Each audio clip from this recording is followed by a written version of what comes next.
တိုင်းလက်အုပ်ချီပြီးနောက်ကညီညီလေးဆိုကြအနန္တ၅ပါးကိုရှိခိုးပါ၏ဗျာ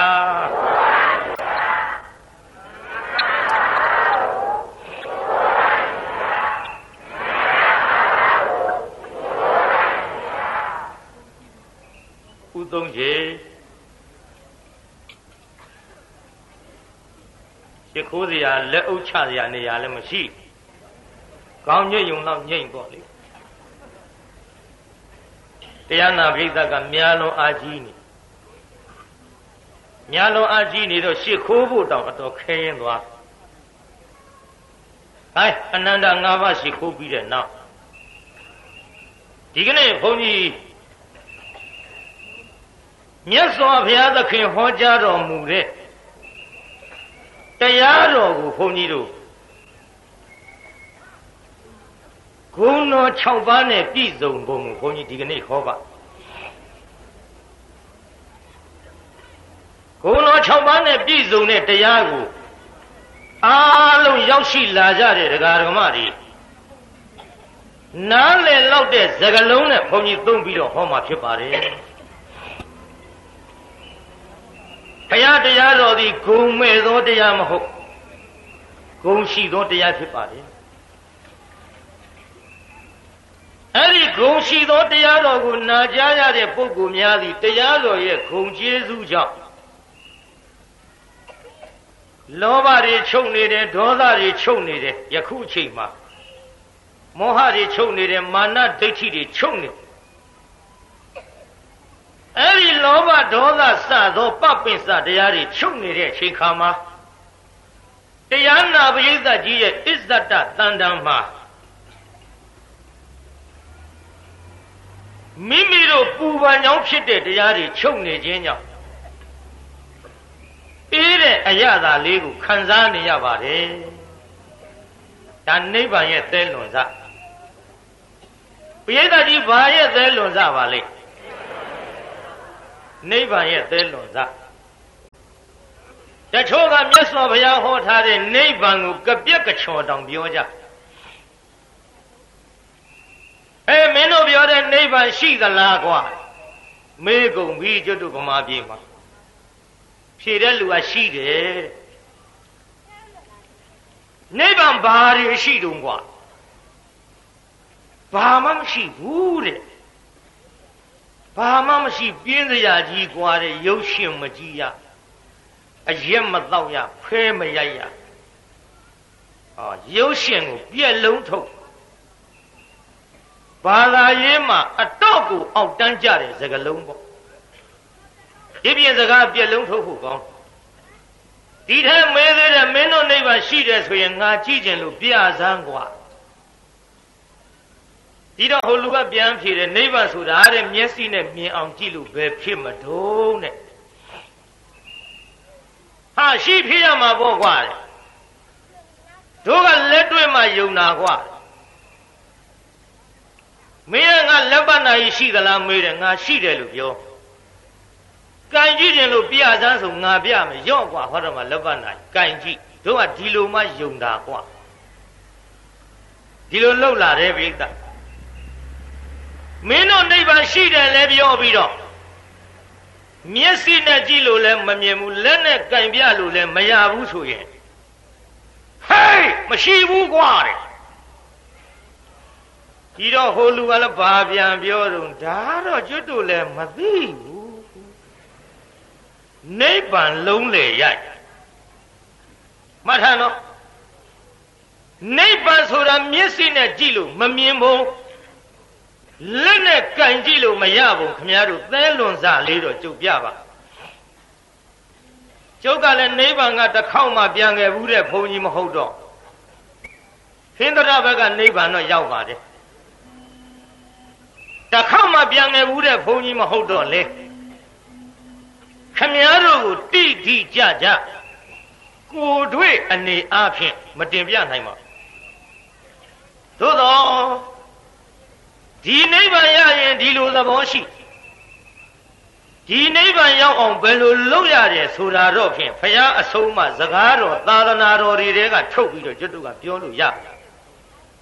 သဲလွန်စားလေးလောက်ဘုန်းကြီးပြရမှာပါဒီတော့တရားနာပိဋကကြီးကိုဘုန်းကြီးမေးပါပိဋကကြီးယခုတရားနာနေတဲ့အချိန်ခါမှာခမည်းတော်အစ္ဆဒတန်တံမှာဟိုဟာလူချင်းဒီဟာလူချင်းဆိုတဲ့လောဘများရှိဒါတော့သဘောပေါက်တယ်ဘယ်တော့မှမရှိတာတော့ခုတရားကိုအာယုံပြုတ်နေတဲ့အချိန်ပိဋကကြီးအာယုံဆိုတာနှစ်ခုယူလို့ရရဲ့လားမရဘူးအာယုံတစ်ခုတည်းယူလို့ရတရားတော်ကိုဘုန်းကြီးဟောတဲ့အတန်လေးတွေထဲမှာအာယုံပြုတ်နေခိုင်းမှာလောဘမရှိဘူးလောဘချုပ်နေတယ်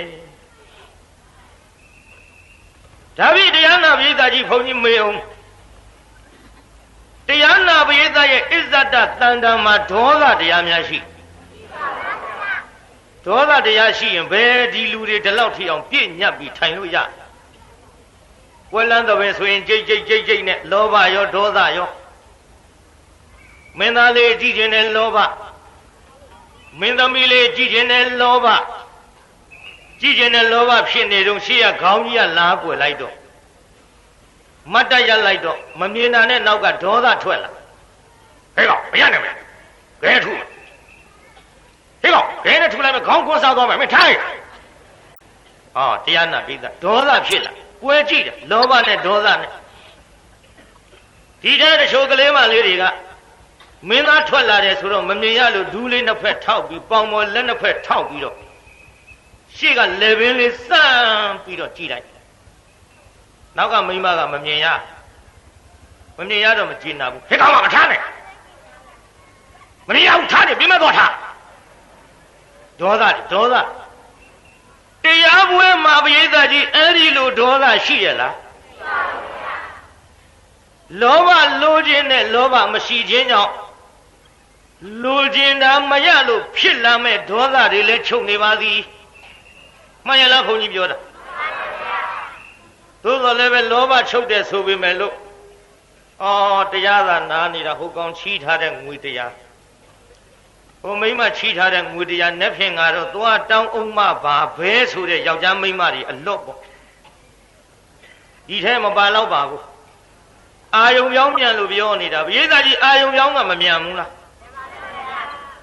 မြင်ဘူးလားတချို့ကလေးလေးဇပွဲပေါ်တင်လို့အာယုံပြောင်းပြန်ပုံလေးပြောမလို့ကလေးလေးဇပွဲပေါ်တင်ပြီးတော့လင်လုတ်တဲ့လူကကလေးလေးချိုင်းကလက်နှစ်ဖက်မပြောနေပြုံးနေတယ်အာယုကြည်သားဟဲ့အမမင်းသားလေးကရနိုင်ပေပြုံးနေတယ်ပြောနေအာယုပြောင်းပုံပြောမလို့တော့ကြတော့ကလေးရဲ့လက်ကလေးတွေဆိုတာကတရားနာပိဋကငယ်ရွယ်သူလေးကလက်ကလေးတွေကသွေးလေလှုပ်ရှားလို့အလိုလိုတော့ကြလက်ကလေးကပါဇက်စီထိုးလာလိုက်အခေါင်းပေါ်ရောက်သွားလိုက်တော့ကြသူ့ပိုက်ထဲခွေထိုးလိုက်အဲ့ဒါသူ့စိတ်ထဲကတယ်ထင်ဘယ်ကြိုင်းမှမရနိုင်လို့ကင်ထားတဲ့ကလေးဘယ်နဲ့လောက်ကထင်းတာမိမလှုပ်တဲ့လူကလက်ခုပ်တီးပေးတယ်အမဟုတ်သားပဲတိန်ချိုပြောလို့ပြုံးလို့ပြောင်းတော့မယ်အာယုစာတစောင်းနဲ့ရောက်လာပိဋကကြီးပြောနေတော့ဗာရောက်လာ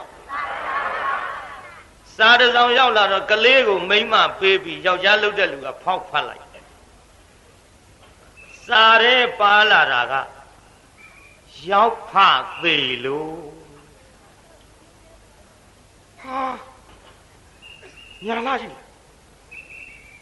ဘယ်နဲ့ဖြစ်ပါလိမ့်နေရွက်နောင်နာဆံသာလေးကုတ်လို့သူရှိတော့တိတ်ချိုမရှိဘူးသူမိမကဘာပြောတော့အမလေးတဲ့တော်ရသာစာဖတ်နေတာတော်သားလေးကကရုံးနဲ့တိန်ချိုသူကမသိသေးဘူးပြီးတော့ယောက်ျားလှုပ်တဲ့လူကပြောတယ်မင်းတိန်ချိုမနေနဲ့တဲ့မင်းအကူကြီးပြက်စီးပါတဲ့မလေးကိုကြီးတိန်ချိုထွက်ပြီရှိသေးလားတိန်ချိုအာယုံဆိုတာအလွန်အပြောင်းမြန်တဲ့နော်ပိဋကကြီးဒါကြောင့်ခမည်းတော်အစ္ဆဒတန်တံမှာ တကယ်အာယုစိုက်နေခိုက်မှာဘယ်လောဘမှမရှိတာအမှန်ပါပဲဘယ်ဒေါသမှမရှိတာအမှန်ပဲပြိဿအဲ့ဒီလောဘဒေါသမောဟတွေချုပ်နေတော့ပရိသတ်ကြီးရဲ့အစ္ဆဒတန်တံမှာအေးမနေဘူးလားပြိဿနည်းနည်းမေးမယ်နော်အေးနေတာကိုပရိသတ်ကြီးဘုန်းကြီးမေးကျင်တာကမျက်စိနဲ့မြင်သလားမမြင်ပေမဲ့လို့အသိတရားလေးဉာဏ်နဲ့ရှင်လိုက်တော့ပရိသတ်ကြီးအေးမှန်းကိုသဘောပေါက်လာတယ်ပေါက်ဘူးလားပရိသတ်အဲ့ဒီအေးနေတဲ့သဘောကိုတရားနာပရိသတ်ကြီးမြင်နိုင်တဲ့သဘာဝက6ခုရှိတယ်။ကိုင်းဆိုကြည့်တာနောက်ကလက်ချိုးပြီးတော့အသိအလိမ္မာဉာဏ်ပညာဝိဇ္ဇာအမောဟဘယ်နှခုမှတ်မိပါလားပြောစမ်း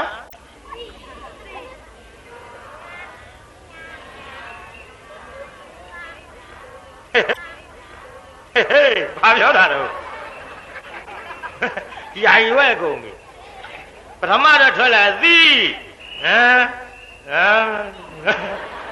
ဘုရုဘာသာဘာမှမသိတော့တစ်ခေါက်ထဲနဲ့မရသေးရင်ဘုန်းကြီးပြောမယ်အိမ်ယူသွားကြဟဲ့ဒီနေ့တရားကုံတော်ကြောင့်ဟောမလို့အသိအလိမ္မာဉာဏ်ပညာဝိဇ္ဇာအမောဟတစ်ခေါက်ပြောအသိအလိမ္မာဉာဏ်ပညာဝိဇ္ဇာအမောဟပြန်ပြောစမ်းပါ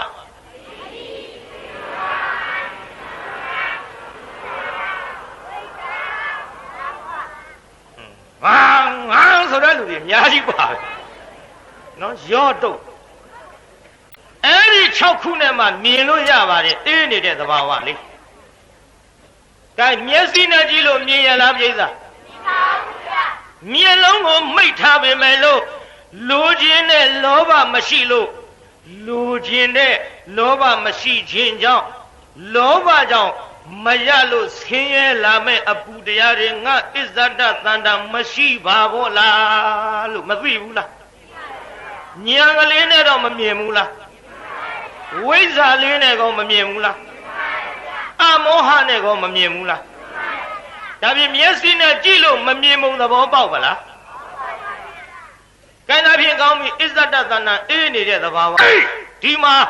အေးတုံးကြီးกว่าလို့ရေခဲတုံးကြီးလက်နဲ့ကင်ပြတယ်လို့များကင်ပြလို့ရပါလက်နဲ့ကင်ပြလို့မရပေမဲ့လို့တရားနာနေတဲ့အချိန်အေးနေတဲ့သဘောလေးကိုမျက်စိမှိတ်ထားတော့လဲဉာဏ်လေးနဲ့တော့မသိဘူးလားဝိဇ္ဇာလေးနဲ့ကောမမြင်ဘူးလားအဲ့ဒါနိဗ္ဗာန်ရဲ့သဲလွန်စားမျက်စိနဲ့ကြည့်လို့မြင်ရလားလက်နဲ့ကင်ပြလို့ရရလားမရပါဘူးဆိုမှဟိုလူတွေကနိဗ္ဗာန်လက်နဲ့ကင်ကြည့်ခြင်းပြန်တယ်နောက်ကင်ကြည့်ခြင်းတဲ့လူတွေပြလိုက်ကြစမ်းမှာကင်ကြည့်လို့ရတဲ့ဟာကြီးကျုပ်တော့ဒီတိုင်းပြောခြင်းဘာကြီးတော့မမင်းနဲ့အဲ့ဒီကင်ကြည့်လို့ရတဲ့ဟာကြီးတပြလိုက်ဘယုတ်ဒုက္ခဗျာလက်နဲ့ကင်ကြည့်လို့မရပါဘူးဆိုမှကင်ကြည့်ခြင်းတယ်အခုနိဗ္ဗာန်ရဲ့သဲလွန်စကိုပြနေသည်တရားနာတော့လောဘဒေါသတွေချုပ်နေသလိုအိမ်မှာနေတဲ့အချိန်တနေကုန်ချုပ်ရင်တနေကုန်ဘလောက်အေးလိုက်မတုံတော့တလလုံးချုပ်ရင်တလလုံးဘလောက်အေးလိုက်မတုံဒီဒေါသဒီလောဘဒီမောဟတွေတစ်နှစ်လုံးချုပ်ရင်တစ်နှစ်လုံးဘလောက်အေးလိုက်မတုံမလေးတစ်သက်လုံးချုပ်ရင်ဘလောက်အေးလိုက်မတုံဟောဒီလောဘဒေါသမောဟတရားတွေခူအောင်ရာဖြစ်တဲ့ဒီယုံနံခန္ဓာကြီးအစပြောက်ချုပ်တဲ့နိဗ္ဗာန်ဆိုတာဘလောက်အေးလိုက်မတုံးလို့တမျောတခေါ်ကြီးလှမ်းကြည့်လို့မရဘူးလားပြိဿမျက်စိနဲ့လားဉာဏ်နဲ့မှတ်ထားနော်လက်နဲ့လားဉာဏ်နဲ့ဒါတောင်တရားနာပြိဿကြီးနိဗ္ဗာန်ရဲ့သဲလွန်စာဒီလောက်လေးပြရင်ဖြင့်တရားနာပြိဿတကယ်ချုပ်တဲ့တကယ်ငြိမ်းတဲ့တကယ်အေးတဲ့သဘာဝကိုသဘောပေါက်တော့ပါပြီသဘောပေါက်ရလားပြိဿနိဗ္ဗာန်ဘာမှမရှိဘူးဆိုတာပြင်းတဲ့တချို့က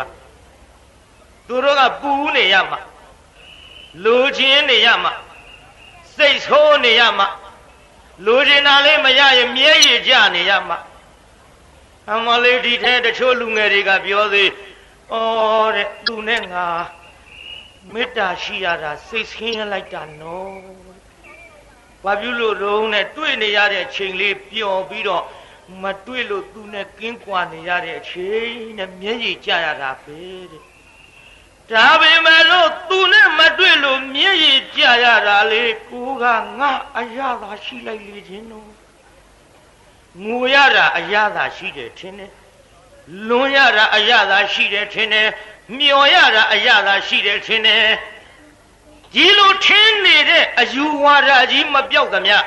မလွန်းတဲ့မပူတဲ့မဆွေးတဲ့မငိုရတဲ့နေရာကိုပြင်းတယ်လို့ဆိုတာပုထုဇဉ်ရဲ့သဘာဝမှုညင်းမရဘူးရပါမလားပြိဿကြီးမရဘူးပြိဿကြီးဒါကြောင့်တရားနာပြိဿကြီးနိဗ္ဗာန်ဆိုတာကြုတ်မေးယုံနေခတ်တွေထောင်နေရှိဘူးဘာလို့ယုံကထောင်မရှိတာတုံးဆိုတော့ခန္ဓာ၅ပါးအမိပြုတ်ပြီးလှုပ်ရှားသွားလာနေတဲ့ယုံနာနှစ်ပါးလူဆိုတာတွေမရှိလို့ယုံကထောင်မရှိဘူးလူတွေရှိရလားနိဗ္ဗာန်ကမရှိဘူးလူတွေမရှိတော့ဒီခန္ဓာနာယုံမှမရှိဘဲနဲ့အဲ့ဒီအတွင်းမှာခိုအောင်စရာဖြစ်တဲ့ခိုးတဲ့စိတ်တွေရှိရလားခိုးခြင်းတဲ့စိတ်တွေမရှိတော့ဘူးသခိုးတွေရှိပါဟေ့တတ်ချင်တဲ့စိတ်တွေမရှိတော့ဘူးဓမြတွေရှိပါတတ်ချင်တဲ့စိတ်တွေမရှိတော့လူသားကောင်တွေရှိပါဒီလိုမရှိသဖြင့်ဘုန်းကြီးမေးချင်တာကတရားနာပိဋကကြီးယုံကထောင်ဆိုတာလူဆိုးတွေအတွက်ထားတာလားလူကောင်းတွေအတွက်ထားတာလားအဲ့ဒီလိုလူဆိုးတွေရဲ့အလုတ်ကိုလုံနိုင်တဲ့ခန္ဓာနမ်းယုတ်အစပြောက်သဖြင့်လူဆိုးဓမြမရှိသဖြင့်ယုံကထောင်ဆိုတာနိဗ္ဗာန်မှာထားเสียလိုရဲ့လားသဘောပေါက်တယ်နော်ခုတော့ပေါက်ပါတယ်ကလေးတွေပေါက်မှာတယ်လူကြီးတွေလည်းပေါက်မှာပါအန်ကြိုက်ကျန်ဒီကတရားဝဲကလေးတွေအိမ်ဆောင်ထားမရဒီတော့ကောင်းပြီတရားနာပိဋကရေအဲ့ဒီယုံကထောင်မထားရတဲ့နိဗ္ဗာန်လူဆိုးတွေမရှိလို့သခိုးတွေမရှိလို့ဓမြတွေမရှိလို့အခုတော့ခမည်းတော်ကျွတ်တို့လူပြေမှာစာရိတ္တကအတော်ပြည့်နေတော့ယုံကထောင်မှာလူစီတယ်တိုင်းပြည်အုပ်ချုပ်တဲ့ပုဂ္ဂိုလ်တွေကနေပြီးတော့ဟေးမခိုးရင်ကောင်းတဲ့ခိုးရင်မင်းတို့ဒီလိုခံရလိမ့်မယ်လက်ထိတ်တွေနဲ့လည်းလူတဲ့ဆွဲခေါ်သွားတာအချုပ်ကားကြီးတွေနဲ့လည်းတင်သွားတာဟေးမတိုက်နဲ့တိုက်ရင်ဒီလိုခံရလိမ့်မယ်ဟေးအမျိုးသားအမျိုးသမီးချင်းမစော်ကားနဲ့စာရိတ္တမန်တိုင်းမပြည့်နဲ့ပြည့်ရင်မင်းတို့ဒီလိုခံရလိမ့်မယ်လက်ထိတ်နဲ့ခေါ်သွားအချုပ်နဲ့ခေါ်သွားခမည်းတော်တို့မျက်စိအောက်တယ်တော်ကြထောင်နဲ့ချအကျဉ်းနဲ့ချယောက်ျားလုပ်တဲ့လူထောင်နဲ့ရောက်နေတော့မိန်းမကမျက်ရည်စာလေးနဲ့ထမင်းလေးသွားပို့ဆေးလိပ်လေးသွားပို့ကျုပ်စိတ်မချမ်းသာပါဘူးတော့အပြင်ဘက်ကဟိုအတွင်းကလည်းမိန်းမငိုတော့စိတ်ခဲကတော့မချမ်းသာဘူးပေါ့မချမ်းသာပြီမဲ့ဟာတော့မပူနဲ့ရှင်မရဲ့ဘွားထိုးဘူးမပူနဲ့အောင်မဲသူကမလျှော့သေးဘူးတန်တိုင်ကြီးလက်နှစ်ဖက်နဲ့ကိုင်းလို့ဒါကြောင့်တရားနာပိဋကကြီးဒီယုံနေဂတ်တွေထောင်နေထားပြီးတော့လူဆိုးတွေသခိုးတွေဓမြတွေယုံမာတဲ့လူတွေမရှိအောင်နှိပ်ကွနေရခြင်းဒီလောဘဒေါသမောဟတွေကြောင့်ဆိုတာရှင်းရလားပိဋက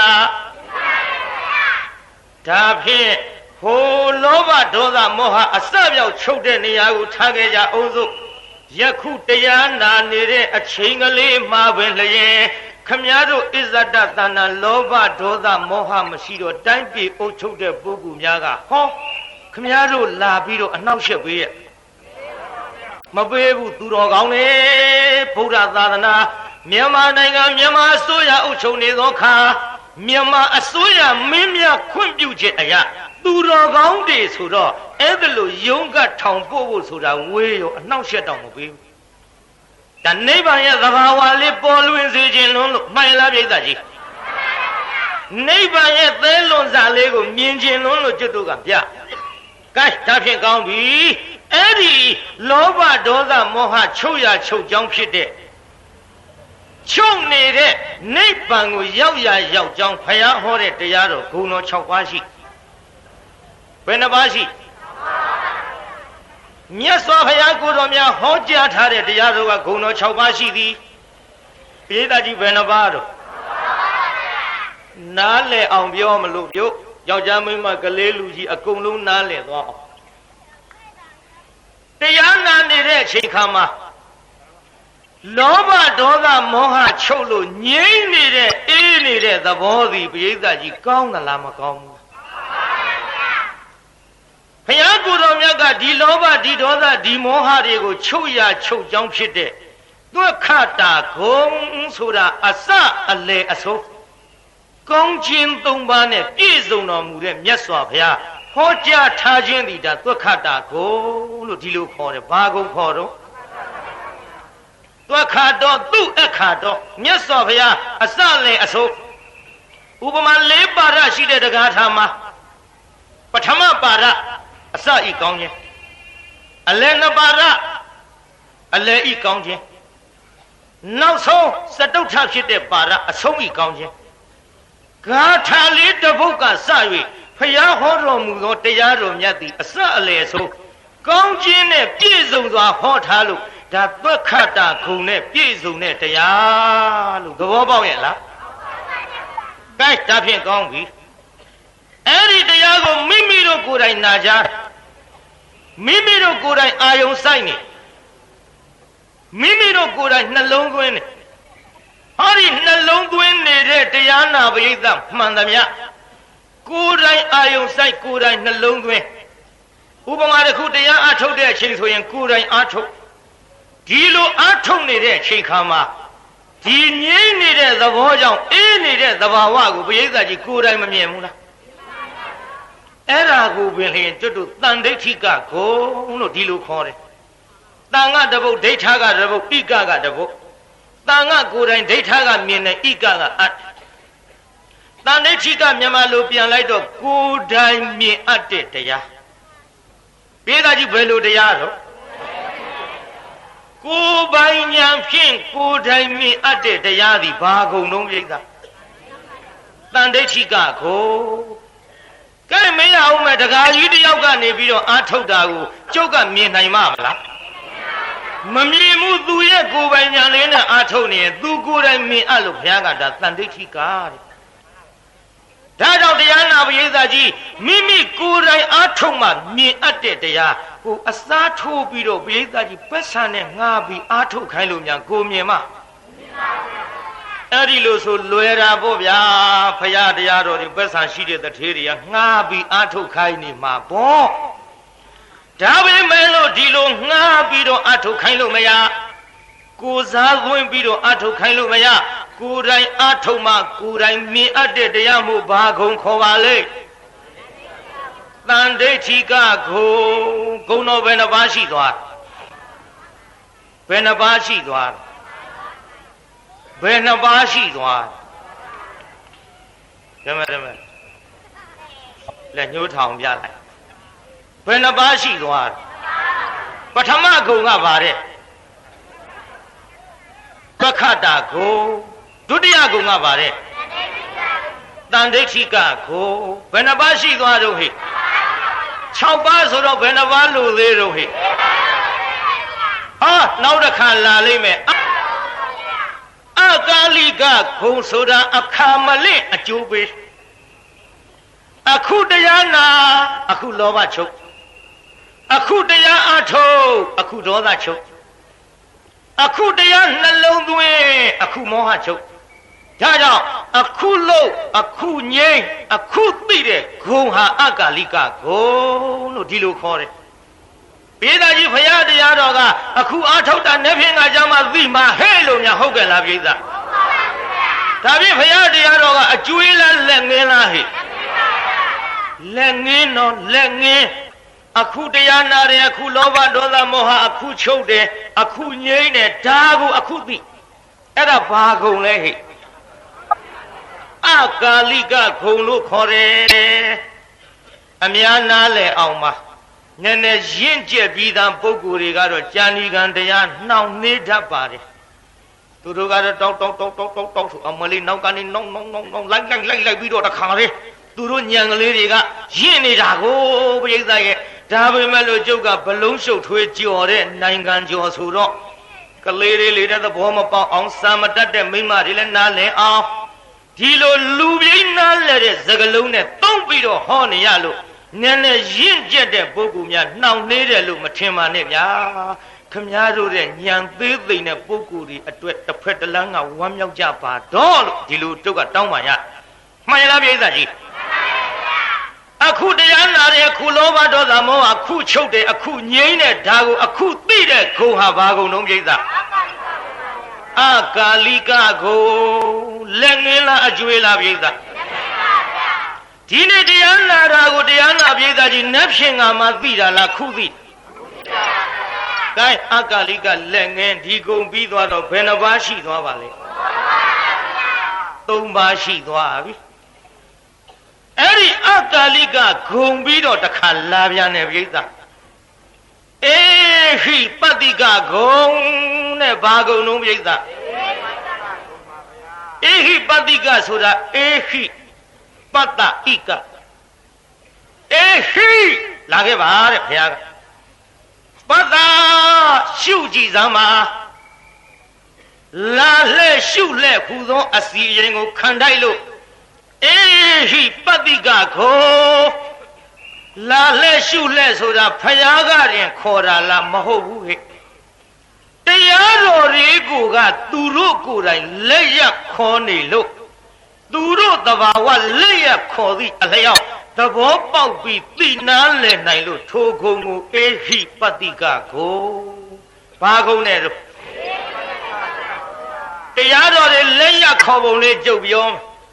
လက်ရခေါ်ပုံလေးပရိသတ်ကြီးခင်ဗျားတို့လောဘနည်းနည်းလေးသွားကြည့်စမ်းပါလောဘပရိသတ်ကြီးဘာသွားကြည့်ရမလဲလောဘမြန်မာလူပြန်တော့ဘယ်လိုခေါ်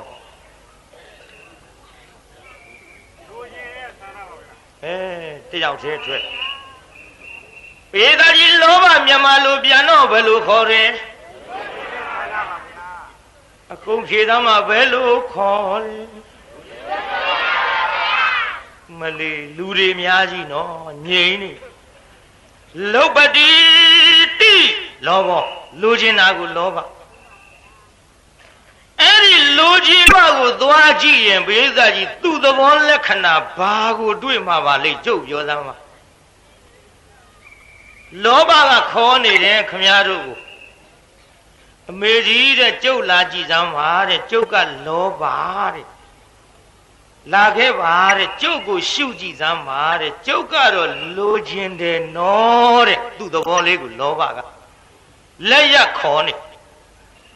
ဒေါသကလည်းခမည်းတော်ကိုခေါ်နေတယ်ပြောပါကြီးလာစမ်းပါကျုပ်သဘောကတော့ခက်ထန်တယ်နော်ကြမ်းတမ်းတယ်နော်ဟောသူ့သဘောလေးဒေါသကလည်းလက်ရခေါ်အမာနကလည်းလက်ရခေါ်နေတယ်ကျုပ်လာကြည့်စမ်းပါတဲ့ကျုပ်သဘောကလေကျုပ်ကိုရှုကြည့်လိုက်ရင်ခမည်းခြေပြားထောက်မဲ့ဘဝင်မြင့်မဲ့ထောင်လွှားကျုပ်တဘာဝကဒီတိုင်းပဲရှိပါတယ်အဲ့ဒီလောဘဒေါသမာနစတဲ့တရားတွေလို့ခမည်းတော်အစ္ဆတတန်တမမှီတင်းပြီးတော့ကိန်းနေသမျှကိလေသာတရားများသည်အာသဝတရားများသည်တန်ရောစဉ်တရားများသည်ဟောသူ့တဘာဝလေးတွေနဲ့သူကိုင်းတာပြင်ရုပ်တရားလေးကိုသွားကြည့်လိုက်စမ်းရုပ်တရားလေးရုပ်တရားဆိုလို့ကျုပ်ဟိုးရှမ်းပြည်မြောက်ပိုင်းသွားဟောတော့ငါတကားတယောက်မေးသလိုလည်းမလုံနဲ့ရုပ်က28ခုရှိကျုပ်ထီးချိုင်မြို့တောင်ပေါ်တက်ဖျားဖူးနေတော့ကျုပ်ဥစဉ်လေးမေးနေတယ်အဲ့ဒီတကားကရုပ်တစ်လုံးနံတစ်လုံးရဲ့ဖြစ်ပျက်ပုံငိုးတဲ့10လုံးနဲ့တဘာဝကြအောင်ဖြေစမ်းပါမေးပုံကြီးကြည့်ဗျာဖြေလို့ဖြစ်မဖြစ်အဲ့ဒီအမေးရုပ်တစ်လုံးနံတစ်လုံးရဲ့ဖြစ်ပုံကို10လုံးနဲ့ဖြေရကျုပ်ဥစဉ်လေးဖြေတော့ဖြေတာချွေးတွေပြန်ပြီးခြာလပတ်လဲ လိုရင်းမရောက်ဘူးဒါနဲ့ကျုပ်အောက်ဆင်းသွားတော့အော်ဦးစင်းနဲ့စကားပြောနေကြသလားလို့ငါလည်းသိမကျေနပ်ဘူးသူမဖြေတတ်တော့ဆရာတော်တဲ့တပည့်တော်ကိုဒီတိုင်းမေးနေတယ်ဘယ်သူကမေးတာလဲဒီတကားကြီးရောက်ဗျာဘယ်လိုမေးတော့ရုပ်တစ်လုံးနံတစ်လုံးဖြစ်ပြပုံကို10လုံးနဲ့သဘာဝကြအောင်ဖြေပါလို့မေးနေတယ်တကားကြီးရဲ့လို့ခမည်းကသင့်အောင်မေးစမ်းပါလို့ကဲရုပ်တစ်လုံးနံတစ်လုံးဖြစ်ပြပုံကိုကျုပ်10လုံးနဲ့သဘာဝကြအောင်ဖြေမယ်ဗျာလို့တကားကြီးရုပ်ကဘယ်နှလုံးရှိတော့ရုပ်ဘယ်နှခုရှိတော့တကားကြီးရဲ့လို့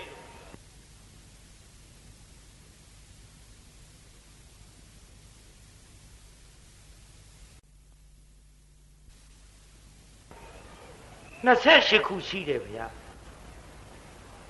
ခမည်းမေးပုံသင့်ဘူးနော်လို့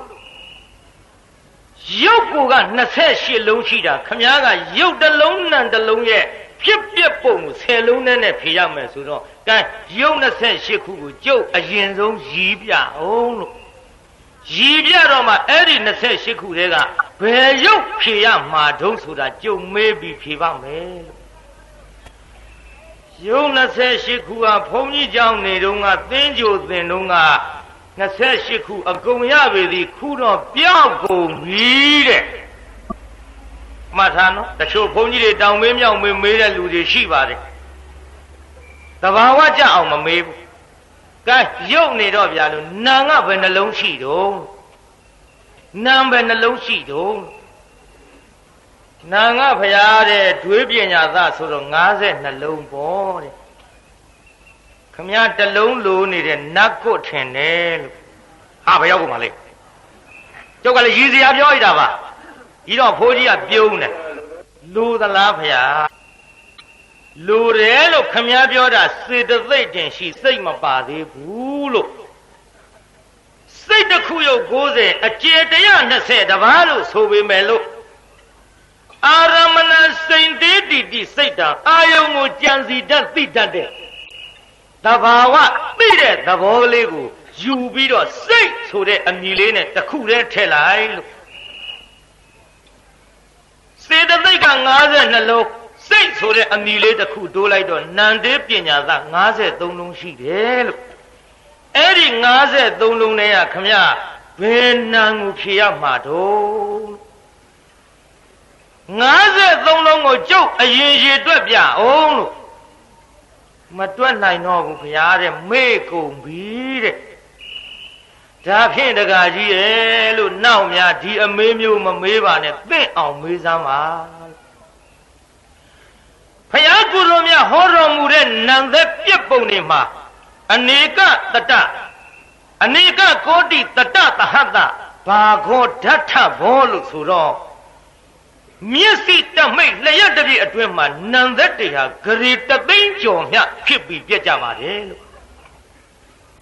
ဒီအဖြစ်ပြက်ဟာတကားကြီးအမတန်လေးများနေတော့လို့ခင်ဗျားတို့ကျွတ်တို့အဘိညာဉ်မရှိဘူးလို့အဘိညာဉ်မရှိလို့ဒီအပြက်သဘောတွေကိုမမြင်လို့ဘင်္ဂညာမရကြတာတကားကြီးရေလို့ကျေသာအမတန်များနေတော့နံသက်ပြက်ပုံတွေသွားကြည့်ဟောမျက်စိသွားကြည့်မျက်စိဖွင့်ကြည့်ဟာရည်တွေဟာမျက်စိလေးမှိတ်ပြန်ဖွင့်ဟာရည်တွေဟာဒီရည်ပဲထင်ပေမဲ့လို့အရင်ရည်ပြောက်နောက်ရည်ရောက်ပျောက်ရောက်အမလေးကျုပ်ပြောတာကြာသေးဗျကလတ်တုံးကလတ်ခဲဓာတ်တုံးဓာတ်ခဲလေးတွေပေါင်းစပ်ပြီးတော့အာဘောလို့အခေါ်ခံရတဲ့ရေသဘာဝသည်ပိဋကရေခမည်းတော်ကျွတ်တို့မျက်စိနဲ့တော့ဘယ်နည်းနဲ့မှအဲ့ဒီအပြက်ကိုမြင်လို့မရပါဘူးအဘိညာဉ်ရှိမှထိုခဲ့သို့ဂရေတသိန်းကျော်ပြက်ပုံမြန်တဲ့နံသက်ကိုမြင်နိုင်ပါတယ်မျက်စိတမိတ်အတွင်းမှာပြက်တာနော်ဂရေတသိန်းဆိုတာသံမြင်တာမမှတ်နဲ့ကောင်းကင်မော့ကြီးဝင်းကလေးရှက်သီးပြစ်အဲ့ဒီရှက်သီးပြစ်တဲ့အခိုက်ကလေးဖြောင်းလက်ဖြောင်းတစ်ခါတီးတဲ့အခိုက်ကလေးပြင်းတပြက်စီးတစ်ခါခတ်တဲ့အခိုက်ကလေးအဲ့ဒီအခိုက်ကလေးမှာဒီနံသက်တရားဂရေတသိမ့်ဖြစ်ပြီးတော့ပြက်ကြတယ်ဆိုတော့ဘယ်ခမည်းတော်ကျွတ်တို့အသိဉာဏ်နဲ့မြင်နိုင်မလို့တကားကြီးရဲ့ ဒါကြောင့်သင့်နဲ့အမေမျိုးကိုနောက်ခါမေးပါလို့ကျုပ်အဲ့ဒီကဲ့သို့ဒကာကြီးတယောက်ကိုပြောခဲ့ဘူးပါတယ်ဒါကြောင့်တရားနာပြေးသားရုပ်ကလေးကိုကြည်စမ်းမှဆိုသည်28ခုတည်းကတစ်ခုခုကြည့်ပေါ့ဗျာနော်တစ်ခုခုကြည့်ပေါ့မှန်လားပြေးသားကြီးရုပ်ကလေးကိုကြည့်ပြန်တော့လေခင်ဗျားတို့ပြောနေတဲ့ဝါယောဓာတ်လေးကြည်စမ်းပါဗျာတတိပဋ္ဌာန်လုပ်ပြီးစိုက်ကြည့်စမ်းချက်တိုင်ကနေပြီးတော့နှာသီးပြားထွက်သွားတဲ့လေကလေးနောက်တစ်ဖန်နှာသီးပြားလေးတိုက်တိုးပြီးတော့ချက်တိုင်ထိအောင်ပြန်ဝင်သွားတဲ့လေကလေးပြန်ကြည့်စမ်းတိုးတဲ့တွန်းနဲ့ထောက်ကန်လှုပ်ရှားတဲ့သဘာဝလေးကြာနေရလားပြိဿရုပ်ကလေးကပြောတဲ့ကျုပ်ကိုကြည့်ပါတဲ့ကျုပ်ကတွန်းတဲ့သဘောတဲ့ခွေတဲ့သဘောတဲ့တိုးတဲ့သဘောတဲ့လှုပ်ရှားတဲ့သဘောလေးရှိတယ်တဲ့ဝါယောဓာတ်ကလေးက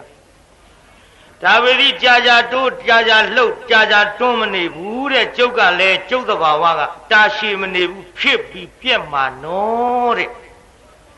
ဝါယောဓာတ်လေးသွားကြည့်ရောဝါယောဓာတ်လေးကသူ့သဘောလေးကိုဒီလိုရှိတယ်ဆိုတာလာခဲ့ကျုပ်ရှုကြည့်စမ်းပါလို့လက်ရခေါ်မနေဘူးလားပြိဿဒါကြောင့်တရားတော်သည်အေဟိလာခဲ့ပတ္တရှုကြည့်နာငါလည်းကျုပ်သဘောဒီလိုရှိတယ်ယုတ်ကလည်းကျုပ်သဘောဒီလိုရှိတယ်အဲ့ဒါလိုလက်ရပြီးတော့ခေါ်နေလို့လာလှဲ့ရှုလှဲ့ကြည့်လှဲ့ဟုရဲတင်းအာမခံရှိတော်မူသောမြတ်စွာဘုရားတရားတော်ရဲ့ဂုဏ်ကိုအကာလိကဂုဏ်လို့ခေါ်သည်ဘာဂုဏ်ပါလိမ့်ပြိဿကြီးအဲ့ဒီအကာလိကဂုဏ်ကိုသဘောပေါက်သွားရင်ဘယ်နှခုပြီးသွားပါလိမ့်ဘယ်နှခုတော့4ခုဟောနောက်ဘယ်နှခုကြံနောက်နံပါတ်5ကဩပနေယိကဂုံနဲ့ပြိဿဩပနေယိကဂုံပြီးဒီတရားကိုအားထုတ်တဲ့ပုဂ္ဂိုလ်တိုင်းမကောင်းတဲ့လောဘဒေါသမောဟမာနဒိဋ္ဌိခွာကျင်ပြီးတော့လောဘချုပ်ရာဒေါသချုပ်ရာမောဟချုပ်ရာမာနအစရှိတဲ့အကုသိုလ်တရားတွေရဲ့ချုပ်ရာဖြစ်တဲ့နိဗ္ဗာန်သို့နီးကပ်စွာပို့လို့ညွတ်ကိုင်းပေးတတ်တဲ့သဘာဝကြောင့်သူဩပနိယိကဂုံလို့ဒီလိုခေါ်ပြန်တယ်ပိဿကြီးဒီတရားအထုတ်တဲ့အချိန်ခါမှာနိဗ္ဗာန်ကိုဝေးအောင်ဆောင်ခြင်းပေးတာလားနီးအောင်ဆောင်ခြင်းပေးတာနိဗ္ဗာန်ကိုနီးသွားအောင်ဆောင်ခြင်းပေးတဲ့ဂုံကိုဘာဂုံခေါ်ပါလိမ့်ဩပနေယိကဂုံနေတိုင်းသာပြီးဩပနေယိကဂုံသဘောပေါက်သွားရင်5ခုပြီးသွားပြီနောက်ဘယ်နှခုကြံတော့တစ်ခုကြံတော့အဲ့ဒီတစ်ခုကပစ္စတံဝေရိတဗဂုံဘာဂုံနဲ့တော့ဝေညုဟိပညာရှိတို့သည်ပစ္စတံသိဝေရိတဘောသိရခံစားရမယ်အာထုတ်တဲ့ပုဂ္ဂိုလ်တိုင်းကိုယ်စီကိုယ်ကခံစားရအဲ့ဒါပစ္စတံဝေရိတဗဂုံအဲ့ဒီဘုရားတရားတော်ကိုကျုပ်အားထုတ်မယ်ပရိသတ်ကြီးသိပါမလားမသိဘူးအားထုတ်တဲ့ကျုပ်ပဲသိမယ်။ကိုင်းနာပြတရားနာပရိသတ်ကြီးအားထုတ်တဲ့ကျုပ်ကသိပါကိုင်းနာပြခုဆရာတော်သံဃာတော်တွေပရိယတ်တွေသင်ကြားနေတယ်ခမည်းတော်သိရဘာလို့မသိတာသင်မှမသိမဲနဲ့ဟိုသင်တဲ့ဆရာတော်တွေပဲသိမယ်ပေါ့သင်တဲ့သံဃာတော်တွေပဲသိမယ်ပေါ့ဒါကြောင့်ဘုရားတရားတော်ကလေကိုယ်စီကိုယ်ကအားထုတ်တဲ့ပုဂ္ဂိုလ်လှုပ်တဲ့ပုဂ္ဂိုလ်တိုင်းအသီးကိုဉာဏ်ကလေးနဲ့ကိုမြင်နိုင်သိနိုင်ခံစားနိုင်တဲ့သဘာဝရှိလို့ဘာကုန်ပါလိမ့်များ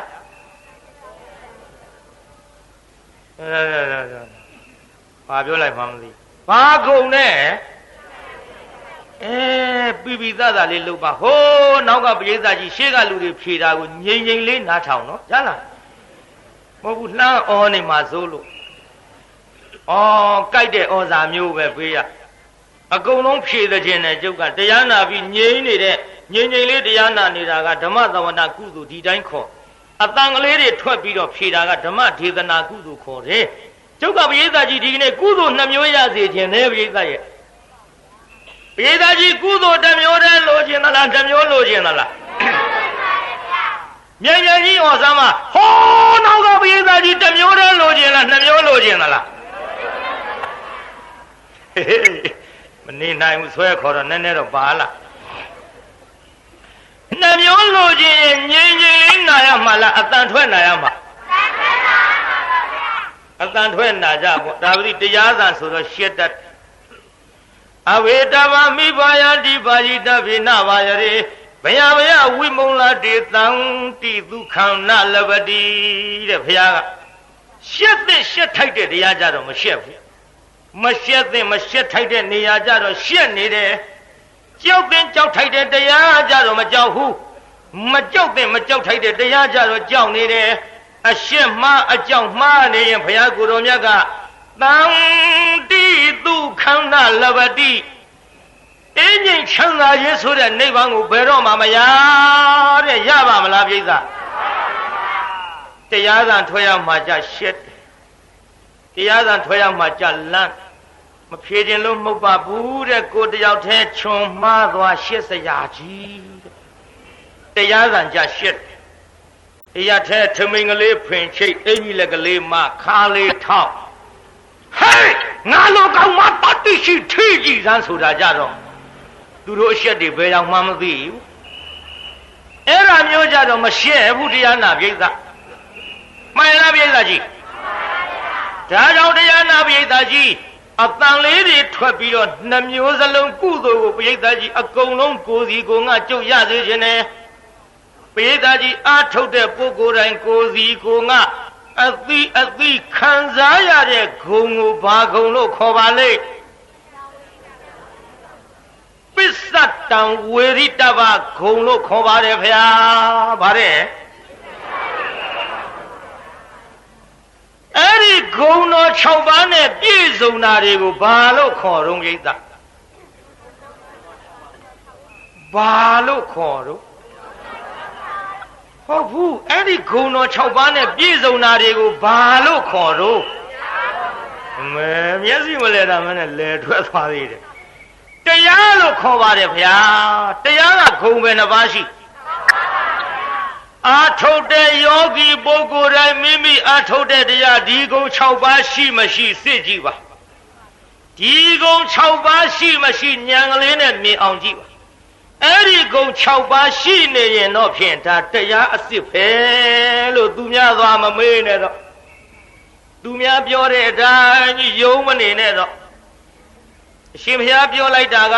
မြင်တပ်ပညုမြတ်စွာဘုရားရဲ့တပ်ပညုတဉာဏ်တော်ကြီးလည်းမဟုတ်ဘဲနဲ့တိတတတိနားလေတဲ့ဆရာတွေပြောတဲ့စကားကိုပါနားမထောင်နဲ့လို့ဆရာကိုပယ်တဲ့စကားလားဘုရားလို့လဲဘယုတ်ဒုက္ခတော့မထင်လိုက်နဲ့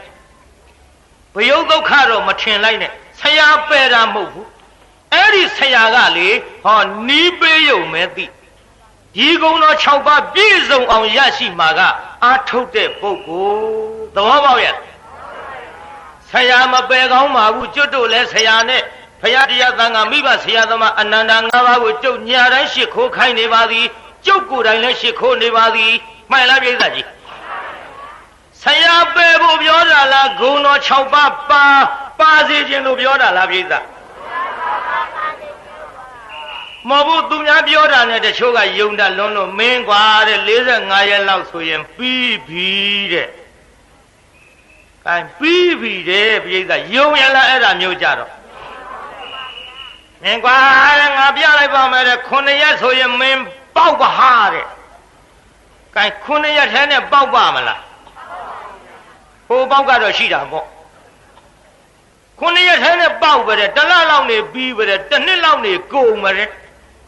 ကြိုးကြိုပြီးတော့အဲ့ဒီလိုပြောတဲ့စကားတွေကိုမယုံနဲ့တဲ့ဘုရားကမှန်ရလားပြိဿ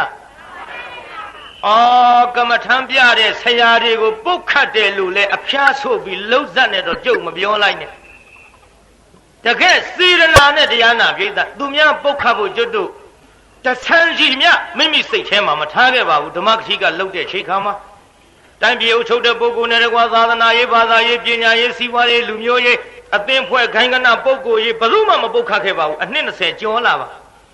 စေရနာနဲ့တော့ဖြင့်တိုက်တွန်းပါမပြေးတော့ကာယရှိပုတ်ခတ်တယ်လို့ထင်သွားမှဆိုလို့ကြုတ်ပြောနေပါတယ်သဘောပေါက်ရလားပြိဿကြီးဒီပြဟာမကြီးနဲ့လေတရားနာပြိဿကြိုးကြိုပြီးပြောတဲ့စကားလေးမယုံမှုဘုရားကိုယ်တော်မြတ်ဝါတိစတခေါ်တဲ့သုတ်တံမှာဟောခဲ့ပါပြ ပြေသာကြီးဘာသုတ်တန်နော်တူလေးကြုတ်ဖြတ်ပြောမယ်တူလေး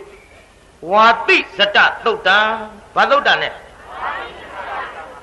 အဲ့ဒါမြန်မာလိုပြန်တော့ကျွတ်တို့ပဲခုရိုးဥပမာပေးတဲ့သုတ်တန်တဲ့ပြေသာဘာဥပမာပေးတဲ့သုတ်တန်နော်ကံပြေသာကြီးကြုံမေးမယ်ပေါ့ဒါကျုပ်လုံးဆက်ခင်းတဲ့သုတ်တံမဟုတ်ပါဘူးဘုရားဟောတဲ့သုတ်တံလက်သမားတွေပဲခုရိုးလေးကိုင်းပြီးမရိုက်ဘူးလားပြိတ္တာပဲခုရိုးလေးကိုင်းပြီးမခုတ်ဘူးလားပြိတ္တာအဲ့ဒီလိုရိုက်ယုံခုတ်ယုံကိုင်းယုံလေးနဲ့ပဲခုရိုးလေးလက်နဲ့ကိုင်းတာလေးနဲ့ရော့မလားပြိတ္တာရော့ဘူးတဲ့ခင်ဗျားတို့ကပေသာကြီးပဲခုရိုးလေးလက်နဲ့ကိုင်းယုံလေးနဲ့ကုံမလားရော့လိုက်မယ်ကုံလိုက်မယ်လို့ဟောထင်သလားမထင်မေသည်ကျုပ်ပြန်မေးမယ်ပဲခုရိုးလေးလက်နဲ့ကိုင်းပြီးရိုက်ပါများတော့လက်ကိုင်းတဲ့နေရာလက်ချောင်းရလေးတွေခြိုက်မလာဘူးလားကိစ္စရော့လို့ခြိုက်တာလားမရော့လို့ခြိုက်တာလားခုနရော်ဘူးဆိုခမည်းတော်စကားရင်ခမည်းတော်စဉ်းစားတော့ပိဿာကြီးကုံလို့ခြိုက်တာလားမကုံလို့ခြိုက်တာလားခုနကုံဘူးဆိုဖယားကဟောတဲ့တရားနော်ပြန်ရှင်းပေးမယ်ရှိသားတော်ပဲခုရိုးလေးကိုကြည့်ကြကွဲ့တဲ့လက်သမားများလက်ကလေးနဲ့ကင်ပြီးတော့ရယုံကလေးနဲ့ကုံလိုက်မယ်လို့လည်းမထင်ကုံတယ်လို့မပြောရော့လိုက်မယ်လို့လည်းမထင်ရော့တယ်လို့မပြောဒါပေမဲ့လို့ကင်မများလို့လက်ချောင်းရလေးတွေချိုင်သွားတာမြင်တော့မှဩကုံတကိုရော့တကိုဆိုတာရော့ပြီးမှကုံပြီးမှသိတဲ့သဘောပါကွယ်တို့မကုံခင်မရော့ခင်ကြိုးပြီးတော့လက်နဲ့ကင်ယုံလေးနဲ့ကုံတယ်ရော့တယ်လို့ပဲခုရိုးလေးပြောလို့ရကိုမရဘူးချစ်သားတို့အဲ့ဒီလိုပဲတဲ့ငါဖရာတရားအထုတ်တဲ့ပုဂ္ဂိုလ်တွေအာသဝတရားကုံတယ်ဆိုတဲ့နေရာတရားပေါက်တယ်ဆိုတဲ့နေရာပေါ့ဗျာပဲခုရိုးလေးမရော့ခင်မကုံခင်ကကြိုပြောလို့မရသလိုဟဲ့တို့တရားအထုတ်တာ45ရက်လောက်နေရင်ပြီးပြီတလလောက်ဆိုရင်ပေါက်ပြီတစ်နှစ်လောက်ဆိုရင်ကုန်ပြီလို့ကြိုးမပြောကြနဲ့ခြေသားတို့ဟုတ်ကိုမဟုတ်ပါဘူးကွယ်တို့ကံသဘောပေါက်ရဲ့လားဗျာဒါကြောင့်တရားနာပရိသတ်အဲ့ဒီတရားကိုအဲ့ဒီလိုကြိုပြောပြီးတော့အထင်မကြီးပဲနဲ့တကယ်တမ်းအထုတ်ကြစမ်းပါအသမိမာနမဝင်ကြစမ်းပါနဲ့အသမိမာနဆိုတာဘဝင်မြင့်ခြေပြားထောက်တာပြောတယ်ဒါအသမိမာနဆိုတာဘာတော့ဟောကျုပ်ပဲသုတ်တန်နဲ့ပါလိမ့်ဟောထားတာဒါရုခန္ဓောပမထင်ပါရဲ့တိတုံးကြီးဥပမာပေးတဲ့သုတ်တန်နဲ့ကျုပ်ဟောပါတယ်တရားနာပိဋကကုန်းမော်မှာမတင်းရင်ဆိုတဲ့သဘောလေးကုန်းမော်တင်းနေဆိုတဲ့အသမိမာနဘဝင်မြင့်ခြေပြားထောက်ဒါကြောင့်တရားနာပိဋကကြီးအသမိမာနအထင်ကြီးပြီးတော့အဲ့ဒါလိုသူများနဲ့ငါနဲ့ရှင်လိုက်ရင်သူနဲ့ငါကသာတယ်ထင်အသမိမာနဘဝင်မြင့်ကုန်းတင်တာနိဗ္ဗာန်မရောက်ပါဘူးဗျာတို့ရောက်ရလားပိဋကအဲ့ဒီဘဝင်နေပေချိတ်ခုံတော်9ပါးနဲ့ပြည့်စုံအောင်သာကိုတရားကိုစစ်တမ်းထုတ်ကြတော့သဘောပေါက်ရလားပြုတ်အဲသဘောပေါက်ကြဗျတရားအထွတ်ဒီနေ့ခုံတော်6ပါးနဲ့ရှေ့ပိုင်းမှာအနည်းငယ်ပေါ့လေတရားဝဲဆက်ရတာလဲနည်းနည်းအချိန်နှောင်းလို့ခိတ္တခဏဘုန်းကြီးနားတဲ့အချိန်မှလည်းကြိုးစားပြီးတော့ခင်ဗျားတို့လူကြတန်းကြပါလူတန်းဆိုနည်းနည်းစည်ရင်လေးပါသွားအောင်ပေါ့အမိလေးဖော်နိုင်အောင်ပေါ့ဒါကြောင့်စည်ရင်လေးပါသွားအောင်နောက်ကြရင်တော့အမိဖော်နိုင်မယ်မဟုတ်ဘူးပေါ့ဘေးသားကြီးနောက်ကြရင်အမိဖော်နိုင်မှာမလားကဲအမိမဖော်နိုင်တာလေးကြုတ်ပြောအောင်မယ်မနာခင်နည်းနည်း9မိနစ်လောက်ပေါ့ဗမာပြည်ကကိုတော်ကြီးတစ်ပါးဘယ်ကကိုတော်ကြီးတို့ဗမာပြည်ကဘုန်းကြီးတစ်ပါးဟဲ့ရှမ်းပြည်သွားသာသနာပြုရှမ်းနေကိုးကွယ်လိုက်ကြတာတရားနာပိဋက၄ပြင်၄ကြရှမ်းနေကိုးကွယ်လို့အာမရခင်ကိုတော်ကြီးပြန်တော်မူပြီးလူလိုပြောရင်သေးပြီးငိုကြတယ်အရှိပြင်ကလာကြအလောင်းကောင်းနဲ့တိုက်ပြီးတော့ဆရာတော်ဘုရားအော်ဆရာတော်ဘုရားရဲ့ငိုပြီးမင်းသမီးတွေအေးရင်ကျူးသလိုနေမှာပေါ့ကြားဘူးတယ်မဟုတ်လားပြိဿဘုန်းတော်ရဲ့ဓ ချစ်ရှင်ဆရာတော်ဘုရားရဲ့ငိုကြတို့သခင်ကိုထက်ခွင်စံကြောင်းနာအပေါင်းငါဖျားရောက်ညာစင်ဟမလေးနတ်ဒီမတရားသဖြင့်တို့ဆရာတော်ပြညာတာနဲ့တူပါရဲ့တို့သခင်ကိုထက်ခွင်စံကြောင်းနာအပေါင်းငါဖျားရောက်ညာစင်ပြည့်ဆောင်ငါသွားအပူတွေပွားပါပြီမြားလူရှင်နော်မမြားလူရှင်ငိုကြတော့ပေါ့ဗျာအရှိပြင်ပြိဿဘုရားငိုနေတာတော့အပြည့်မဟုတ်ဘူးပြိဿကိုင်းလူကြီးလှုပ်တဲ့လူကပြောတယ်ဟဲ့မငိုကြနဲ့မင်းတို့ကငါလည်းငိုခြင်းနဲ့ကွခေါင်းကဆံမင်းတော်တွေသာကိုးကွယ်ရအောင်ရိပ်ယူခဲ့ကြဆံမင်းတွေရိပ်ယူသွားအရှိပြင်ကအရှိပြင်ကဘာတွေရိပ်ယူသွားလာပြီသူတို့တဲ့နောက်ကြတဲ့တောင်ပြင်သူတို့ကလည်းငိုခြင်းနဲ့ပူပင်အပူပင်ရကဲဖေးနိုင်ရခဲလှကြီးလောင်ဆွဲမိစားဟမလေးတပည့်တော်တို့ဝင်းနဲ့မီးတွေလောင်ကုန်ပြီဗျာထိတ်သိမ်းမှလည်းဆရာသခင်တို့အရှင်မြတ်ကိုမပင်နာအင်းကိုဆင်းရင်ကတွေးပါလို့ဆွေလျက်ပူမအေးနိုင်ဘူးတဲ့မအေးနိုင်သူတွေပါဖယားရှေ့တော့ရှေ့ကြီးပေါ့ဗျာကိုယ့်ဘာကိုဆွဲတာဘုန်းကြီးဆွဲမကောင်းခင်ဗျားတို့လူလည်းမဆွဲရင်အိမ်เจ้าမှဆွဲအသာပြောတာရမ်းယူမနေနဲ့ပြဘယ်နဲ့ဟာလေးတို့အသာဆိုတော့မှားတတ်တဲ့လူတဲ့ရှက်เสียကြီးကဲကြည်တရားနာပြေးတာငိုရောတောင်မြင်ကလူကြီးလှုပ်တဲ့လူကဟဲ့မင်းတို့ငါလည်းငိုခြင်းနဲ့ခေါင်းပေါ်ကဆံမင်ရိပ်ကြဆိုတော့ဘယ်ပြင်ကယူသွားရှေ့ပြင်ကယူသွားအရှေ့ပြင်ကယူသွားတော့တောင်ပြင်ကလူကြီးကဂိုင်းခွဲကိုးခွဲရတာလို့ရင်ဟေးငါလူတို့ဆံပင်မရှိရင်မျက်ခုံးဝေးတော်တွေရေယူခဲ့ကြပြေးလာကြီးတောင်ပြင်ကဘာတွေယူသွားတော့တော်သေးတာပေါ့နောက်ကြတော့မျက်ခုံးဝေးတော်ရသေးနောက်သူတို့တဲ့နောက်ကြတဲ့အနောက်ပြင်ကလာပြန်ပြီပြိဿအပြင်လည်းမှတ်ထားလွဲနေဦးအနောက်ပြင်ကလည်းငိုခြင်းနဲ့ဖြေနိုင်အဖြစ်နိုင်မှာပဲထလို့သာကဲပါပြီနတ်ပွဲသဘင်ဟမလေးတို့ဆရာတော်မတရားသဖြင့်ပင်လို့နတ်ပြည်တက်ပြီးတော့တရားဆွဲခြင်းရဲ့လို့အဖြစ်နိုင်မှာပဲထလို့သာကဲပါပြီနတ်ပွဲသဘင်ဝရီခွင်ဝဲပြောရွှင်စံစမ်းနတ်အများဝါနဲ့စကားချစ်တဲ့အော်နဲ့ရှုံးလွတ်တော်ရုံမှာ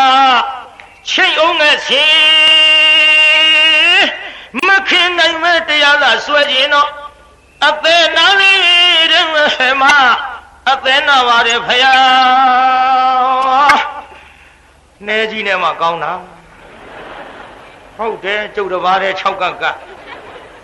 ကိုင်းငိုရောပရိသအနောက်ပြင်ကလူကြီးလှုပ်တဲ့လူကဟဲ့မငိုကြနဲ့ခေါင်းကဆံမင်ရိပ်ကြခွဲအရှိပြင်ကယူသွားလို့မရှိဘူးရှိရလားပရိသဝဲဆမ်းမင်းမရှိမြတ်ခုံးဝေးတော့ရိတ်ကြဘယ်ကယူသွားလဲ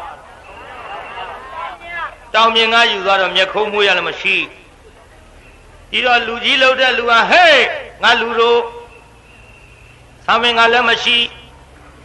မြတ်ခုံးဝေးတော့ကလည်းမရှိတို့ကနောက်ကြတယ်ဟေးငါလူတို့နောက်ကြတယ်ကိုင်းကွယ်ကိုးကွယ်ရတာလို့ရင်ဆံမင်းတော်မရှိမြက်ခုံးမွေးတော်မရှိရင်ဖြင့်ဟေးငါလူတို့ရိုင်းမွေးတော်ရေရိပ်ယူခဲ့ရပါသွားပြီပြိဿပါသွားဗလားလာပြန်ပြီသူတို့တဲ့နောက်ကြတဲ့မြောက်ပြင်သူတို့ကလည်းငိုခြင်းနဲ့ပြိဿမညှမတနာတက္ကများနဲ့ခါစားဝကြဆရာတော်ဘုရားရဲ့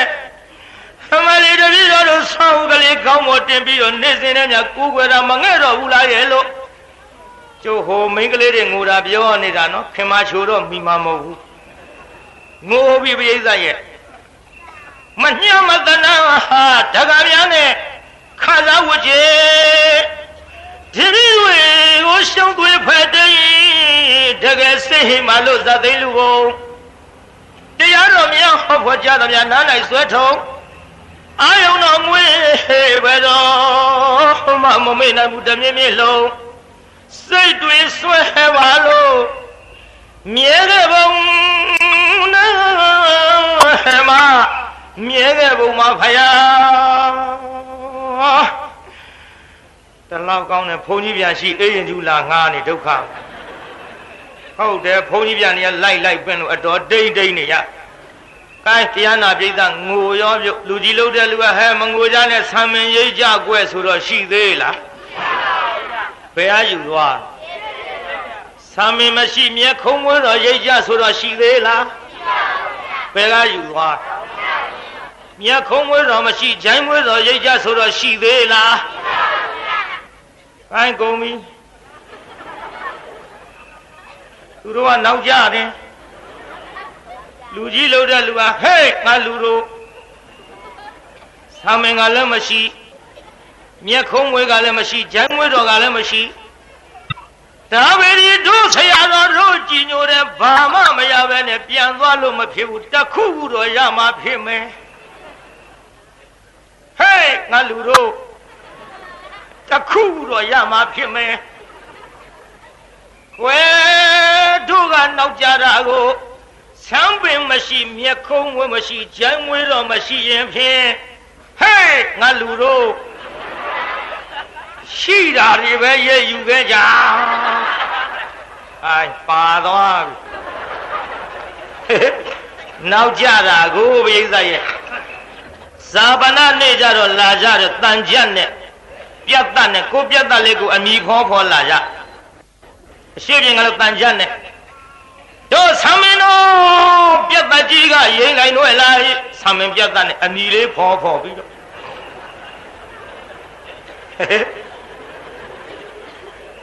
လာတဲ့တောင်မြင်ကလည်းပြတ်တတ်နဲ့တို့မြက်ခုံးမွေးတော့ပြတ်တတ်ကြီးကရိမ့်တိုင်းတော့လာမြက်ခုံးမွေးပြတ်တတ်နဲ့